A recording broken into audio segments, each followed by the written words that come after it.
నమస్కారం.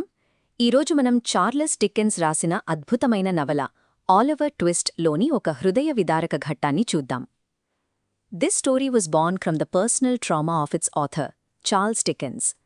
After his father was sent to debtor's prison, the young Dickens was forced out of school and into a grueling shoe factory, an experience that colored every word he wrote about the poor.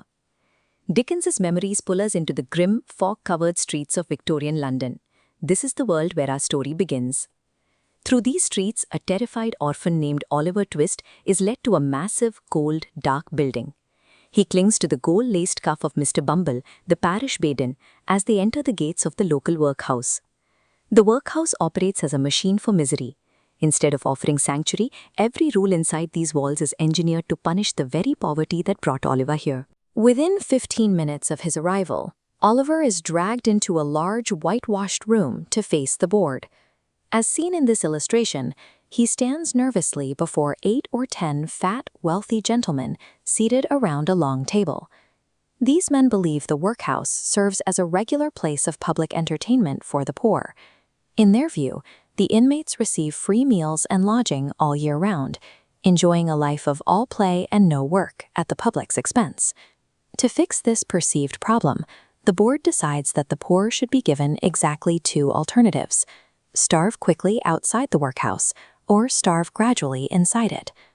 By cutting rations to the barest minimum, they aim to discourage anyone from seeking help. Oliver's education begins immediately.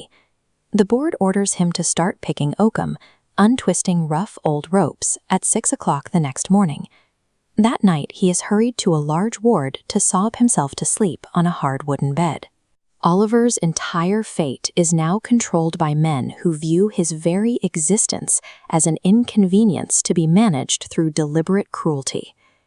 After 3 months, the board system has taken a visible toll. The boys are shrinking in size, their bodies wasting away inside the massive stone hall that serves as their dining room.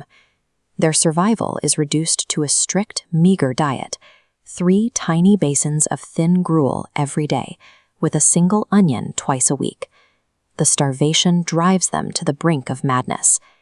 One tall boy darkly hints to his companions that if he doesn't get another basin of gruel, he might just eat the weakly young boy sleeping next to him.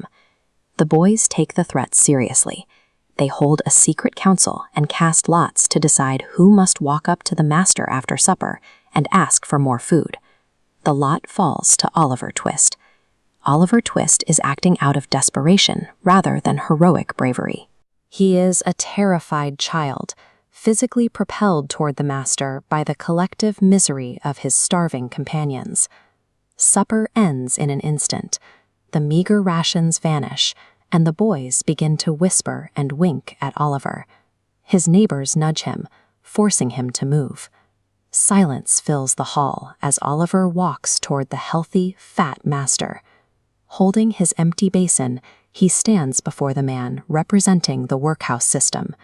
In a steady voice, he pleads, "Dayachese aya, naku inka koncham kavali." Please, sir, I want some more.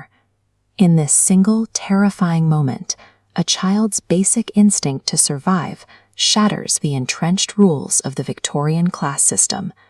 The master turns pale with stupefied shock.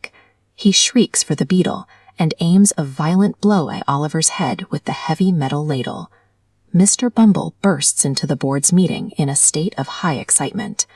When he delivers the news that Oliver Twist asked for more, the wealthy gentlemen are struck with immediate horror. The gentleman in the white waistcoat views this act of survival as a sign of deep-seated rebellion. He declares, with prophetic certainty, that the boy will eventually be hung for his actions. Oliver is thrown into instant solitary confinement. By the next morning, a bill is pasted on the outside of the gate, offering a 5-pound reward to anyone willing to take the rebellious boy off the hands of the parish. ఆకలితో ఉన్న ఒక చిన్న పిల్లాడు అన్నం అడగడం నేరమా? Is it a crime for a hungry child to ask for food? ఈ ప్రశ్న సమాజాన్ని నిలదీస్తోంది. Dickens used this scene to challenge a society that treated the will to survive as a punishable offense. ధన్యవాదాలు.